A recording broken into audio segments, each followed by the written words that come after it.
இவன் சிக்ஸ் அடிப்பா அப்படின்னு பந்து போடுறான். நல்ல யோசனை பண்ணி பாருங்க. ஒண்ணு நான் போடுற பந்தை என்ன செய்யக்கூடாது, அடிக்க கூடாதுன்னு போடுவான். இல்லன்னா நான் போடுற பந்துல என்ன ஆகணும், அவுட் ஆகணும் தான் பந்து போடுவான். நான் போடுற பந்தெல்லாம் இவன் என்ன செய்யணும், சிக்ஸா அடிக்கட்டு அப்படின்னு எந்த பவுலர் வச்சு போடுவானா. ஆனா அவன் எவ்வளவு வேகமா போடுறானோ இந்த பேட்ஸ்மேன் பாத்தீங்கன்னா பார்த்துட்டே தான் இருப்பான். அவன் எவ்வளவு வேகமா போடுறானோ போடும்போது அந்த பேட்டை லேசா ஒரு திருப்பி விடுவான். நேரம் எங்கதான் போகும், சிக்ஸருக்கு தான் போகும். அதே படத்தை ஒண்ணு உங்களுக்கு சொல்றேன்.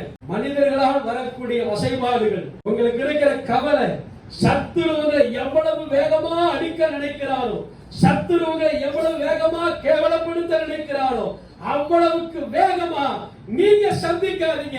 அதை லேசா திருப்பி விடுங்க, அது போற இடத்துக்கு போகும். ஜெயம் உங்களுக்கு